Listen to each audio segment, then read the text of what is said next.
who went first in procedures? It was you, Andrea, wasn't it? So why don't we start with you, if that's all right? Yeah. So tell me what you liked, what you didn't like, what you got, and what you might do differently in the future based on this course. One or two things. Well, I liked a lot of stuff, to be honest, especially the like complete and broad vision that we had of third space endoscopy, from ESD to POEM and different types of POEM, simple cases or more classic cases, and also complicated cases like the diverticulum or the difficult POEM. And I understood a lot of things technically, but like overall, someone may think, and someone does, I think, that we are just like cutting stuff. We are like doing something very rough sometimes. I think instead we understood today that the details make the difference between excellence and excellent patient outcomes, which is, I think, our major goals. So if you are able to make all the details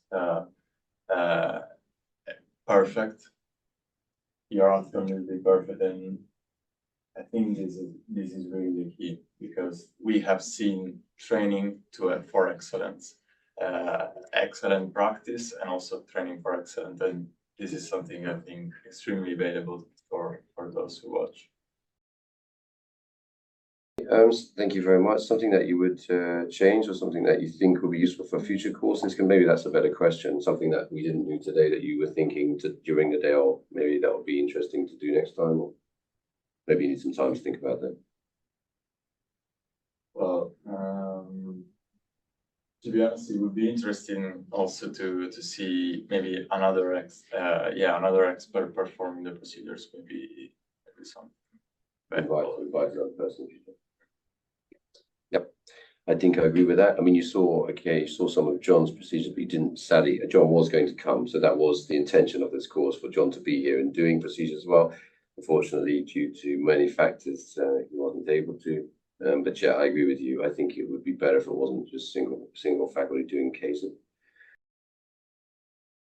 Andrea, the second case was Xander, I think. Is that right? Yeah, Xander, tell me, how did you find it? No, I found it very interesting. Sadly, the case that was allocated to me didn't lend itself to much hands-on endoscopy. Was it allocated to you, or did you allocate it to yourself? Yeah, thank you very much. So thought you'd get that one under my radar. Due to complexity, of course, I started the case and I was immediately sure, and that's just the way things are, and you have to think about the patient and the outcome of the patient. So that's I don't think it was any grudges or anything. So but then again, it was interesting because of the complexity. You always said ESD, submucosal endoscopy, enlarges or magnifies everything. But in this case, like the case before that, was apart from the reticulum, the tunneling was in the beginning quite easy for you, and you just zoomed through. We were laughing. You made like a tunnel of 7 kilometers in like 10 seconds, and then it goes so quickly that sometimes you're not really appreciating the difficulty, the complexity, the precision, and the fact that it also was for you a bit higher up on the difficulty scale made you slow down, and then you could really see like, okay, this is important, that is important. It took a very tight space to make you slow down. I think that observing, I mean, for me, the goal is to complete the procedure safely, right? If you can achieve this, then everything's fine, however you got there, for me, as long as, and safe is key. Achieving it, completing the goal safely, right? Everything else is on the table to get there. If you can show me you can get there, and you have something, evidence behind you or something, yeah, then fine. And I think that you're absolutely right. that second case allowed me to slow down to the point where I could explain to you guys what I was wanting to do. But it also let you see that I think that case, the one you should have done, which unfortunately I had to do, I never want to do endoscopy if I don't have to, right? So you must remember that. It showed off sort of things that you should be able to achieve when you have achieved mastery of a technique. Like I do think that all the subtlety, and you mentioned it, subtleties, really some of it's very subtle, was on display in that procedure, and you would do well to study it in great detail. I would say that procedure. I mean, if you watch that 10 times and think about that, you will be very much better at poem. And one thing I want to say is, I will not tolerate in training people that come to the table like I did. I'll be very honest with you. I went to the table, and Michael, if you're watching this, which I'm certain you never will, so I can probably say anything I want. But if you did one day watch this, when you were bored, sitting in the bay in Louisa Road, the one thing I never turned up to the table with was any idea of what I was doing. I turned up to the table having no idea. I'd never seen an EMR, never ever in my life. The first day I got to Westmead, I was right, do an EMR. That, to me, is not acceptable.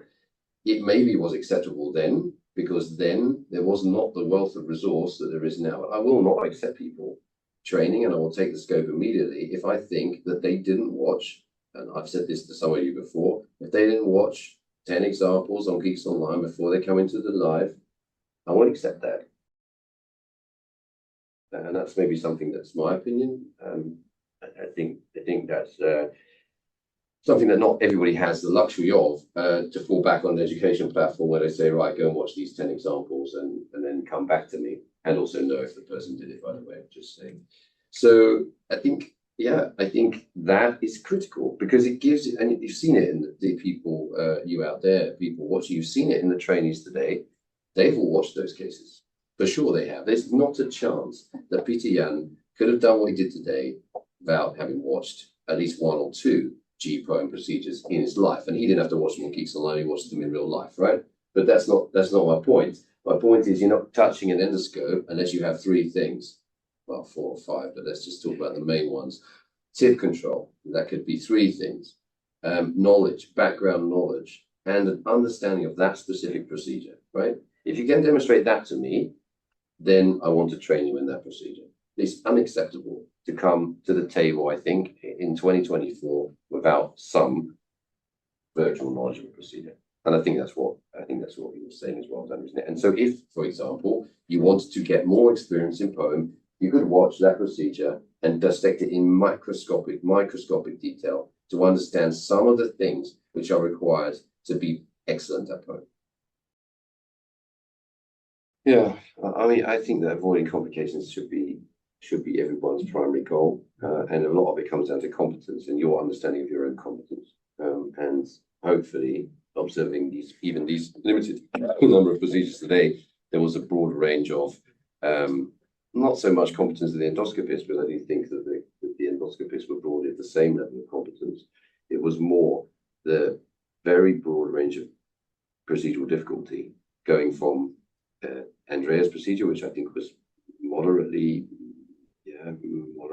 not so difficult, your procedure, which was moderately not so difficult, and this, which was ultimate difficult, and the other one I did, which was in the middle, smack bang in the middle, because it wasn't, the tunnel was not difficult, but there were subtleties to it which required.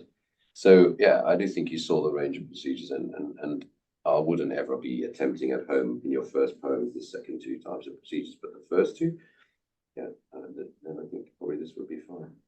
Suggestions for the future? Any ideas? Yeah, I think getting another point of view from someone else is not a bad thing.